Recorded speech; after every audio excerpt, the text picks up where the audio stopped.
गणेश गीता 10वां अध्याय दैवी और आसुरी प्रकृति। श्री गणेश जी बोले, दैवी, आसुरी, राक्षसी 3 प्रकार की मनुष्यों की प्रकृति होती है।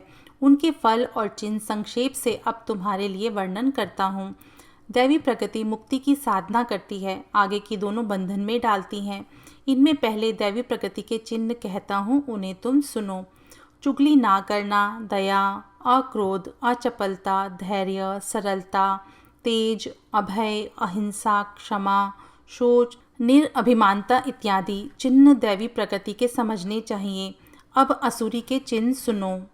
हे राजन, अतिवाद, अभिमान, दर्प, अज्ञान और क्रोध ये आसुरी प्रकृति के चिन्ह हैं। राक्षसी प्रकृति के ये चिन्ह हैं: निष्ठुरता, मद, मोह, अहंकार, गर्व, द्वेष, हिंसा, क्रूरता, क्रोध, उद्विग्नता, विनयहीनता, दूसरों के नाश के निमित्त अभिचार कर्म, क्रूर कर्मों में प्रीति, श्रेष्ठ पुरुषों के वाक्य में अविश्वास, अपवित्रता, कर्मों का ना करना, वेद, भक्त, देवता, मुनि, क्षत्रिय, ब्राह्मण तथा स्मृति और पुराण की निंदा करना, पाखंड वाक्य में विश्वास, दुष्टों तथा मलिन पुरुषों की संगति करना, पाखंड सहित कर्म करना, दूसरे की वस्तुओं को पाने की इच्छा, अनेक कामना युक्त होना, सदा झूठ बोलना, दूसरे का उत्कर्ष ना सहना, दूसरे के कृत्यों को नष्ट करना इत्यादि बहुत सारे दूसरे भी राक्षसी प्रकृति के गुण हैं। पृथ्वी और स्वर्ग लोक में ये सब गुण रहते हैं। जो मेरी भक्ति से रहित हैं, वे ही राक्षसी प्रकृति को प्राप्त होते हैं। हे राजन, जो इस तामसी प्रकृति को प्राप्त हैं, वे रौरव नरक को प्राप्त होते हैं और वहाँ अकथनीय दुख को भोगते हैं। हे राजन, कदाचित दैववश नरक से निकलकर पृथ्वी में जन्म लेते हैं तो वे कुबड़े होते हैं, या जन्म अंध, लंगड़े, दीन और हीन जाति में जन्म लेते हैं। पाप आचरण करने वाले तथा मुझ में भक्ति ना करने वाले पतित होते हैं, परंतु मेरे भक्त चाहे किसी योनि में भी जन्म लें, नष्ट नहीं होते, उनका उद्धार हो जाता है।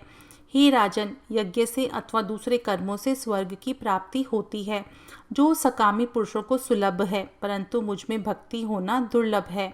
मूर्ख लोग मोह जाल तथा अपने कर्मों से बंधन में पड़ते हैं।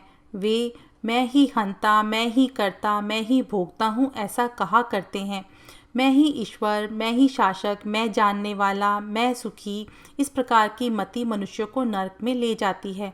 इस कारण तामसी प्रकृति को छोड़कर दैवी प्रकृति का आश्रय करो और तुम दृढ़ चित्त से मेरी निरंतर भक्ति करो।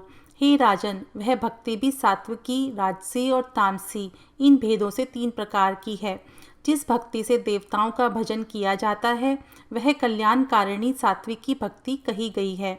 जन्म मृत्यु देने वाली राजसी कही गई भक्ति वह है जिसमें सर्वभाव से यक्ष और राक्षसों की पूजा होती है। वेद विधान से रहित, क्रूर, अहंकार और दंभ सहित जो भूत प्रेत आदि को भजते हैं और कामुक कर्म करते हैं तथा दुराग्रह पूर्वक अपने शरीर और उसमें स्थित मुझे भी कलेश पहुंचाते हैं, उनकी यह तामसी भक्ति नरक देने वाली है। काम, लोभ, क्रोध, दंभ ये नरक के 4 महाद्वार हैं। इस कारण इनको त्यागना चाहिए। इति श्री गणेश गीतायां 10वां अध्यायं संपूर्णम्।